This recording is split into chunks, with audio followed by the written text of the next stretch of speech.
ҷамъияти ҳилоли аҳмари тоҷикистон дар вилояти суғд аз фаъолияти 6 моҳаи худ дар нимсоли аввали соли 2022 натиҷагирӣ намуд. Вобаста ба корҳои иҷро шуда котиби иҷроияи ҷамъияти ҳилоли аҳмари тоҷикистон дар вилояти суғд Парвиз Ҷабборзода ҳисобот дод. дар маҷлиси ҳисоботии ҷамъият ҳамаи котибони иҷроии филиалҳои ҷамъият дар шаҳру ноҳияҳо иштирок намуданд.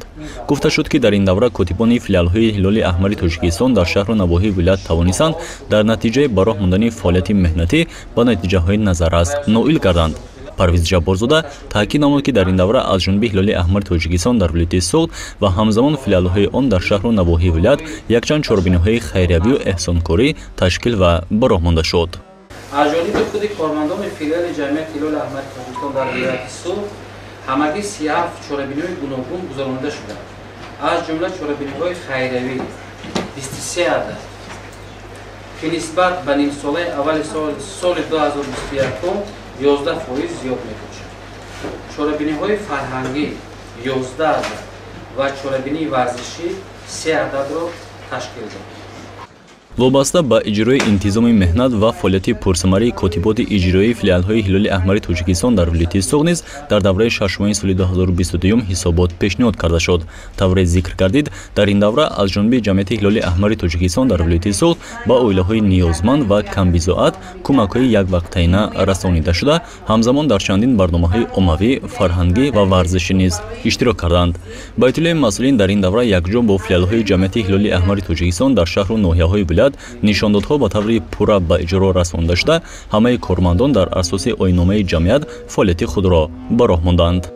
дар масъалаи интизоми меҳнат бошад, ҳаминро метавон гуфт ки аз ҷониби роҳбарият ва ҳамаи кормандони филиали ҷамъият дар вилояти суғд ва филиалҳои шаҳриву ноҳиявӣ дар ин ҷода ба ягон ҳолати бесабаб ба ҷои кор ҳозир нашуданд ва ё бадрафторӣ роҳ надоданд.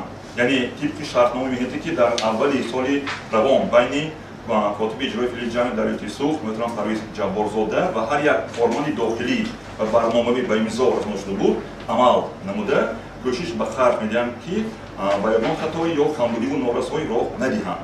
яъне фаъолияти худро кормандон дар асоси шартҳои дар шартнома нишон дода шуда хуб ба роҳ монданд.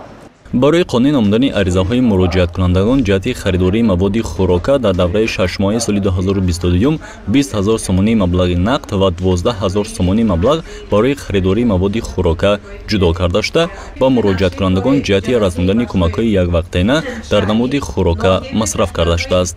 ҳамзамон дар ин давра аз ҷониби филиалҳои ҷамъияти ҳилоли аҳмари тоҷикистон дар шаҳру ноҳияҳо корҳои фаҳмондадеҳӣ доир ба мақсаду мароми фаъолияти ҷамъияти ҳилоли аҳмари тоҷикистон 48 вохӯрӣ 35 чорабиниҳои хайриявию иҷтимоӣ ва фарҳангию варзишӣ дар донишгоҳҳо, масоҳаҳои таълимӣ ва корхонаву муассисаҳо гузаронда шудааст. ҳоло дар миқёси вилояти суғд ба ҳолати 1 июли соли 2022 353 ташкилоти ибтидоӣ фаъолият мебарад ки дар сафҳои худ 6602 нафар аъзониро муттаҳид кардааст. шумораи ташкилотҳои ибтидоӣ нисбат ба 6 моҳаи соли 2021 4 адад зиёд шудааст. гузориши Шамси Наврӯзов ва Субҳон Одилҷонов барои барномаи иттилоъоти имрӯз.